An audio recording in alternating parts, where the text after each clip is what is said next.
Hello Daily Drafters and welcome back to the channel for today's Gauntlet League match. Today is match number 1 in the Tarkir Dragonstorm Arena Gauntlet League, and the deck you see on your screen right now is the deck we're going to give a shot in our first match. So if you are unfamiliar with this series, I'll link down below, and you can also check the most recently posted video to the channel last Friday that introduces this league. It goes through how I built what I did, what I have on your screen right now, how the mechanics of this league work, and everything. And I highly recommend you watch that video before this one if you don't know what's going on, especially if you haven't seen a Gauntlet League video before.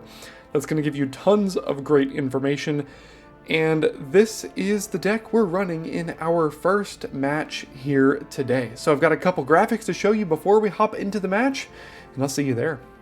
Okay, so the first thing you're going to see, the first graphic you're going to see in each video is going to be a quick glance at the very top of the 184-person leaderboard, just to show you where most of the out-of-reach players will be over the course of this entire league.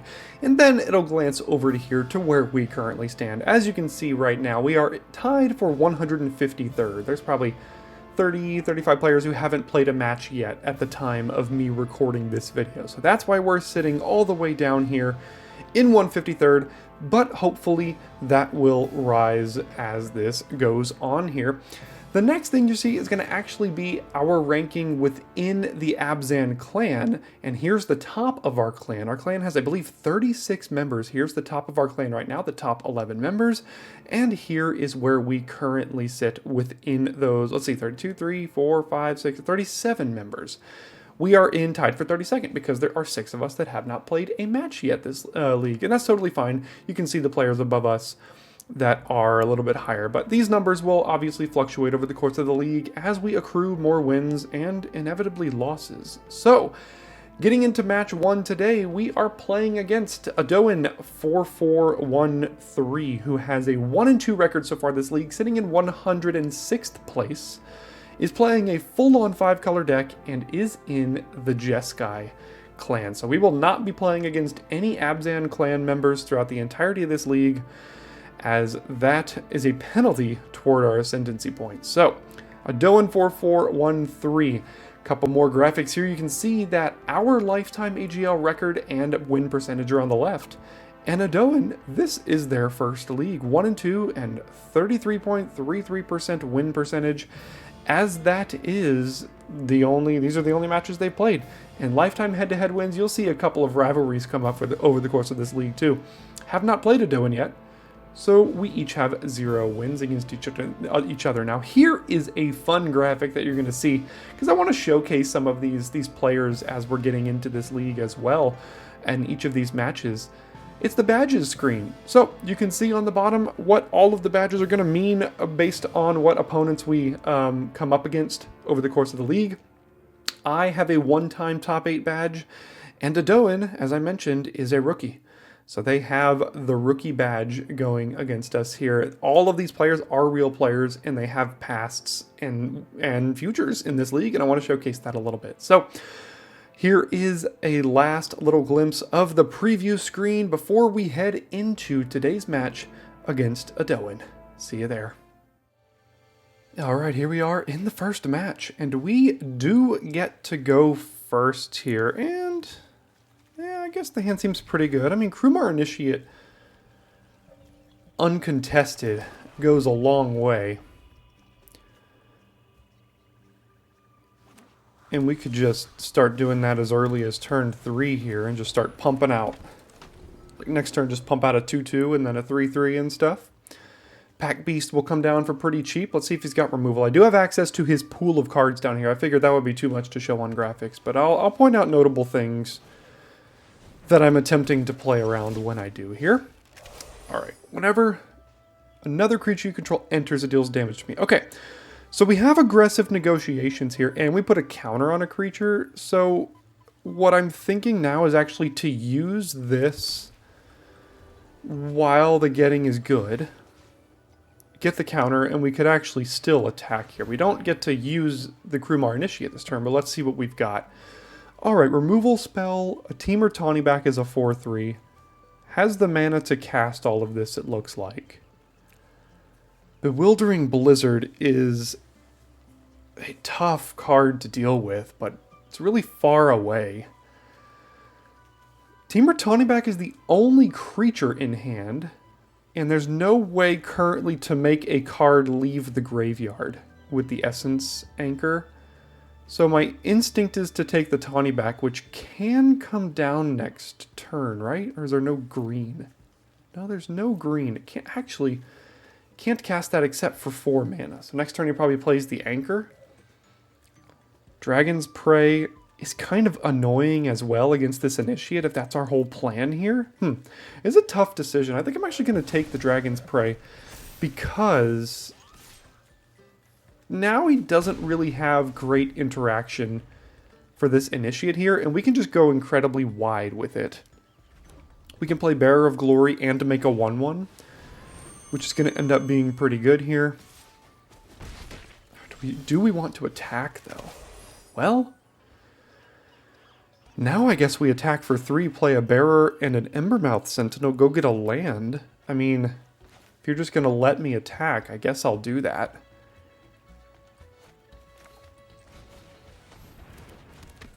Keeps making our Pact Beast cheaper here, so let's go get a Forest, I think. And then attack for 3. What are the notable cards in here? Karsi Revenant, 3 mana, 3/3 flying Death Touch. Not really playing black, it seems, though. Well, double Scoured Baron, so maybe just going full 5 color over there.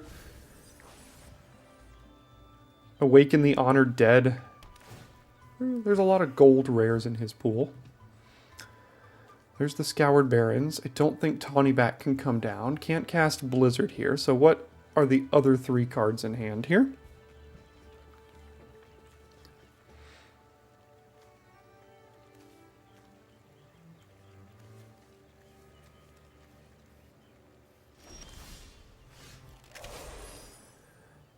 Okay, no plays. The Sentinel and the Bearer of Glory can't really get past the Sharpshooter very well, so what I think I want to do is if I make a 1/1, this will cost 2, and then I could play the Pack Beast here. So let's make a 1/1. Pack Beast will cost 2.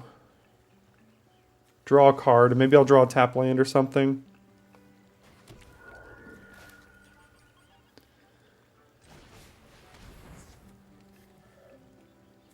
Are there any counter spells? I guess I should have looked at that. There is a Dispelling Exhale in the pool, so there's just 1.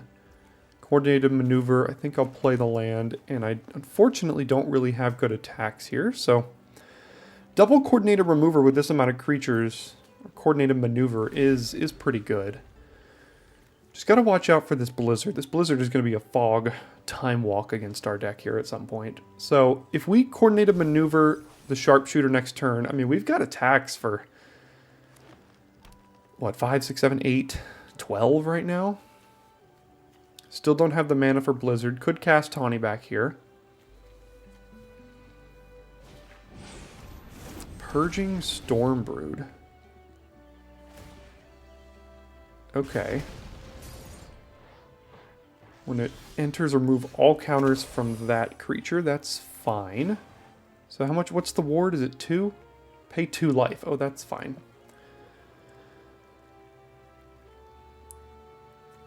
I think I'd like to be able to get a full swing in before this Bewildering Blizzard does a thing. So I might actually just maneuver both of these creatures and then attack here. So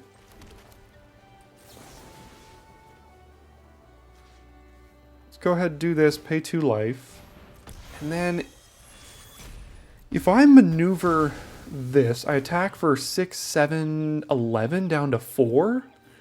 Seems pretty good. It's not the greatest removal target, but I mean, put him to 4 and we have Bearer of Glory attacking next turn. With this, now the Blizzard does blank our entire attack here, except for an attack with the Pack Beast. So I probably just attack with Pack Beast, use Initiate. Oh, there's the Karsi Revenant. Flying Death Touch, Lifelink, and Renew. So it's a 3/3 Death Touch, Lifelink here. Getting back Sagu Wildling. So they're effectively at 7. Oh, they got a 2/2 as well. Forgot about that. So let's say they block here and block here. They take 1, 2, 3, 4, 5, 6, 7, 8. And they're effectively at 7 right now. So block, block. This gives all these +1, +1, 5, 6, 7, 8. Yeah, that should be lethal here.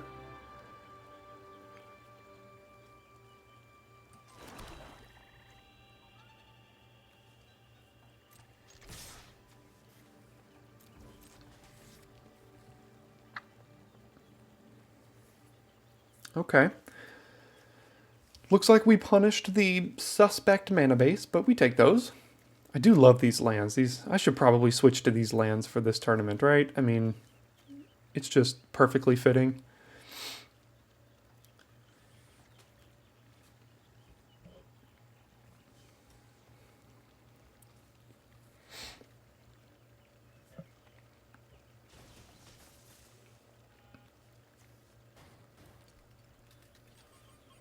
Double worthy cost, has a Krumar Initiate of his own, triple Cruel Truth, which is like a card draw spell.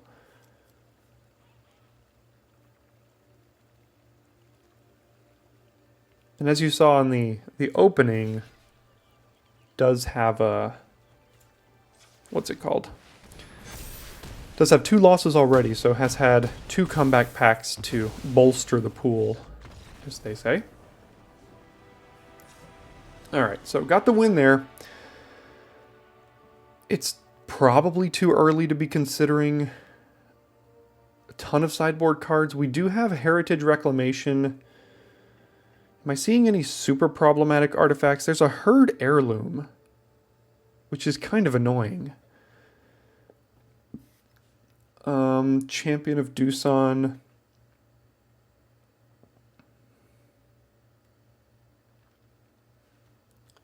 The Jadecast Sentinel, he does actually have a lot of flyers, like those dragons. We saw at least 2 of them.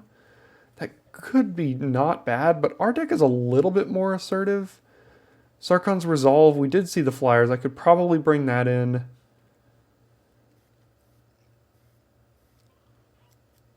And then the Heritage Reclamation, I don't think I need just yet. What would I consider taking out here? Doesn't seem like Whale of War is super great.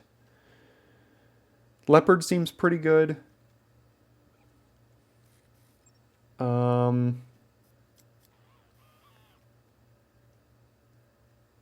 don't want to take out too many creatures. I'm wondering if it's just this Whale of War, or maybe this Aggressive Negotiations. I mean, it was fine that game, but I mean, like, how good is it going to be going forward, especially on the draw? Yeah, on the draw, I think I could probably take that out. Just bring in a flying creature removal. Let's try and run it like that. Early on in these leagues, you don't really have a very large sideboard to deal with. Armament Dragon, Karakik Dragon. Yeah, there's a lot of dragons over in his pool here. Oh, this is so tempting. Oh my gosh. Okay, we have a 1-drop. A 1-mana 2/1, and we have 2 shots at a land. And we have Sentinel to guarantee our 3rd land. Gosh, this is very suspect. And this could be almost an instant loss. But if I didn't have the 1-drop, I'd send this back. And if I didn't have the Sentinel, I'd send this back. But these 2 cards go a very long way in making this keepable here. So let's hope we hit a land on our top 2 cards here. Instead, we hit a 6-drop.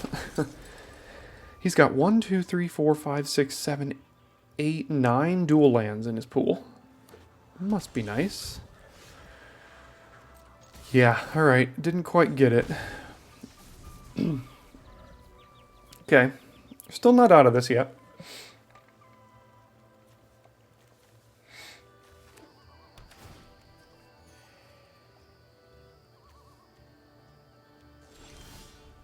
Okay. Not looking great.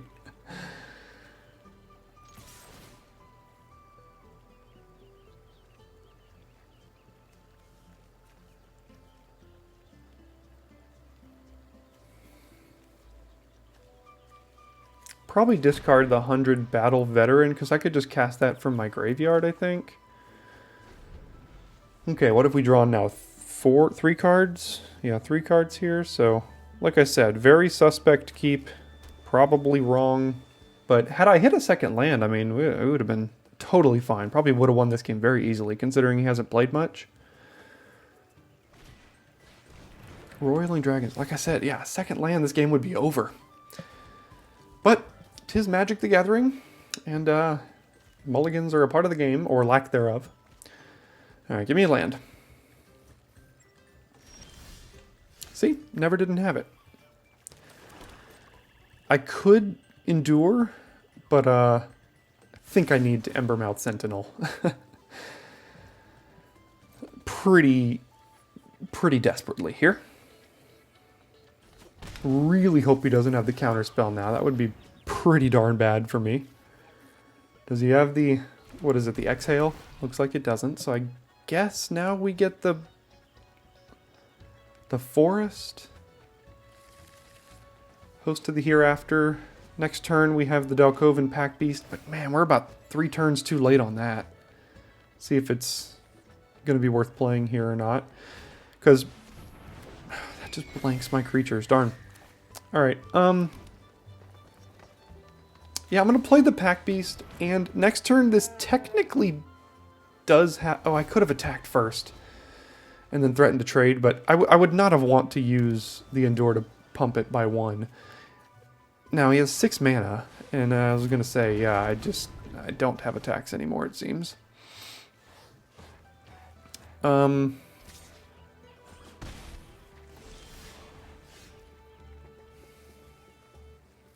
much does this deal? 4? 4, that's 5. Flying Vigilance Trample? Oh man, that's so rough.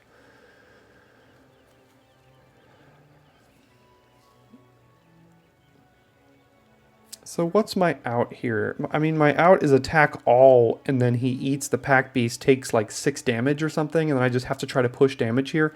Play the Pack Beast for hopefully like 1 mana, and then draw a card. I can't just sit back. I mean, I'm on a 3-turn clock here. If I don't, this has Vigilance as well. Yeah. Okay, let's attack all. I'll decline to pay the 1. Probably eat the Pack Beast, take 6 damage.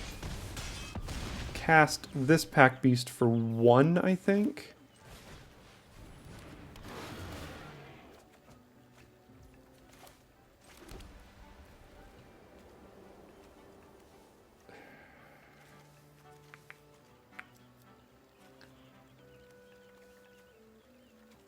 Sure.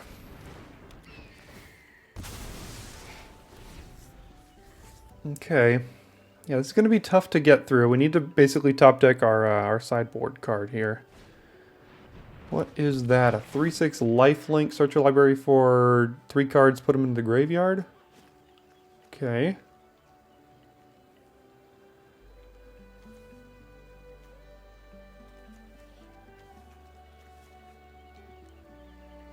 Can cast the Current for 4, but I can't get through the Ward 2 over here. If I attack with Hawk, it has lifelink now too? Man.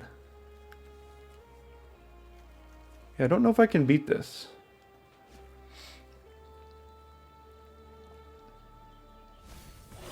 And I don't have a ton of hard removal either.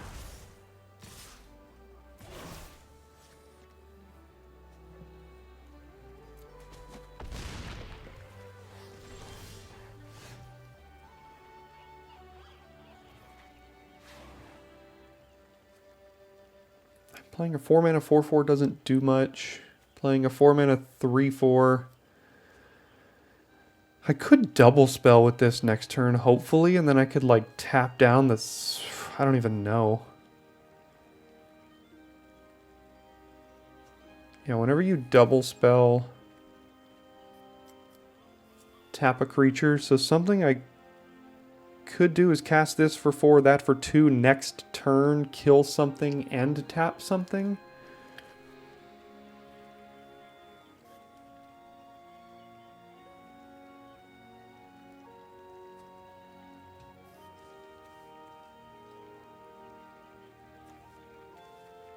doesn't actually get anything back right now. This has lifelink, so running one of these into the lifelinker just to get it back doesn't seem like a great idea here. So guess I'll just do this and hope that double spelling with the removal spell and a tapper can do something. But we kind of just got punished for the one land keep here. I'm shocked we're still in this one.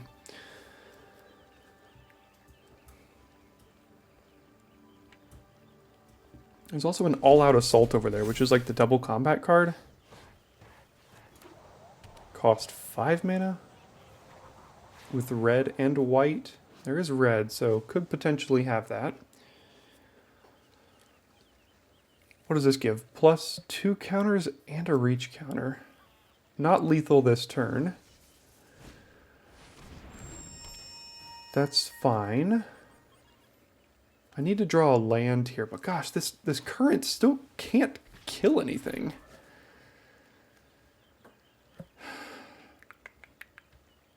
Can I block the lifelinker?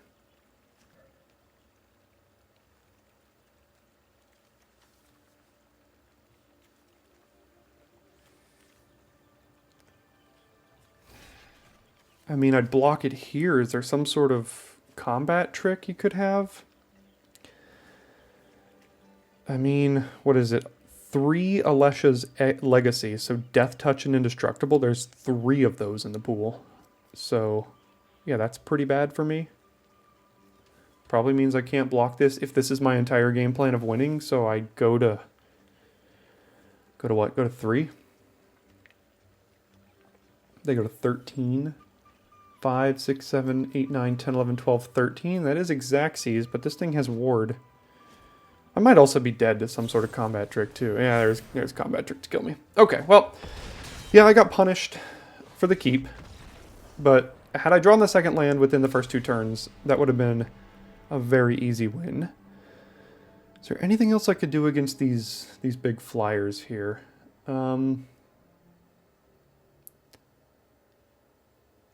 I mean, I have the Sentinel, but that doesn't do anything against the Karrakit Guardian. Reclamation doesn't really either. I guess I do have the aggressive negotiations to get it out of the hand. I don't think Whale of War is great in this matchup. Is there anything else that's not very good here?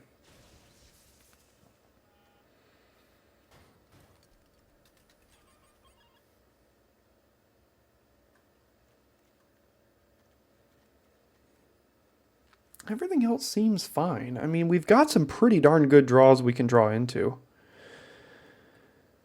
So let's try it like this, and hopefully don't get punished with a pretty bad keep. Especially now that we're on the play. One-landers are going to be much worse. So let's go play.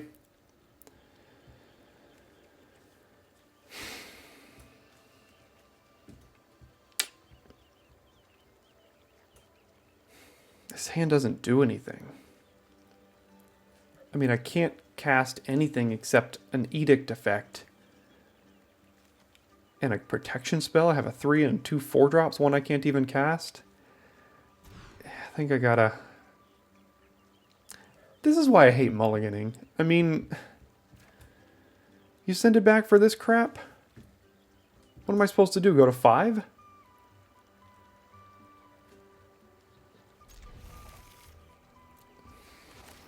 Just every time I mulligan, it's like I end up with a worse hand than the one I started with. And then going to 5 is just such a horrible proposition nowadays.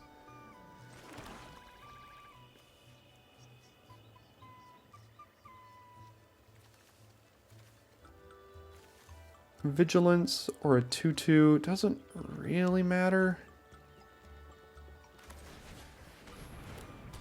I mean, now we just gotta top deck our way out of this here and hope we can draw the goods in the right order.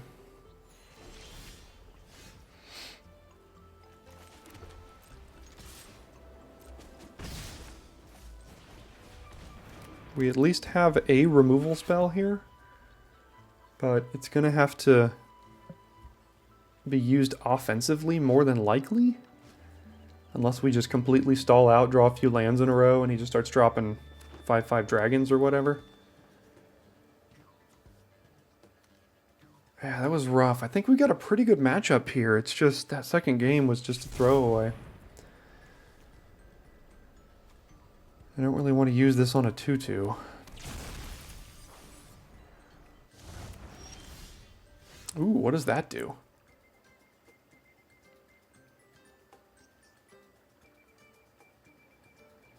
Yeah, that's pretty good. I guess.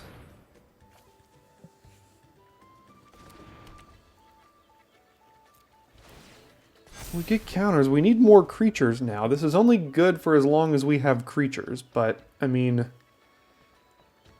Oh, this also destroys a permanent, doesn't it? Yeah. Alright, well, at least we got a couple counters out of it.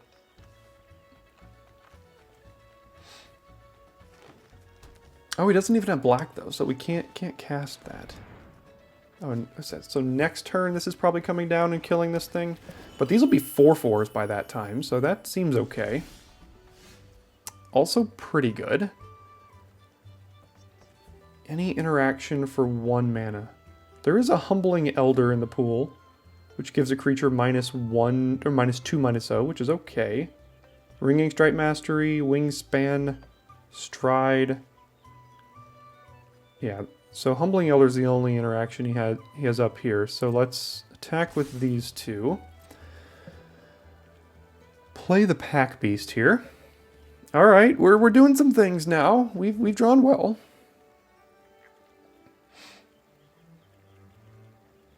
Does he want to chump to preserve his life total?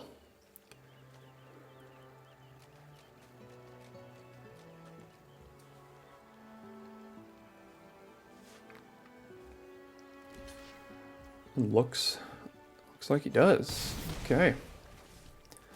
So play the Pack Beast. Draw a card. Play this. Have both of these activations up here. Oh wait, no. This costs 2. This costs 1 though. Alright, got a lot of stuff. I didn't see a board wipe in the deck. Crater's Claws, what is that? No. It doesn't do it.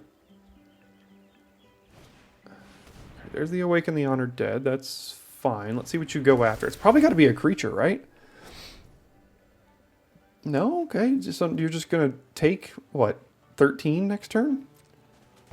That's fine. Is there removal as well?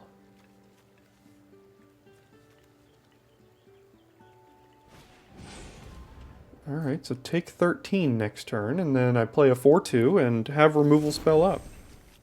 Alright, it's fine.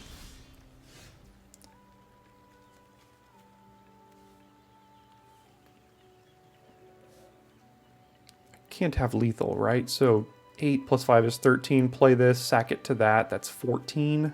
No, that won't do it.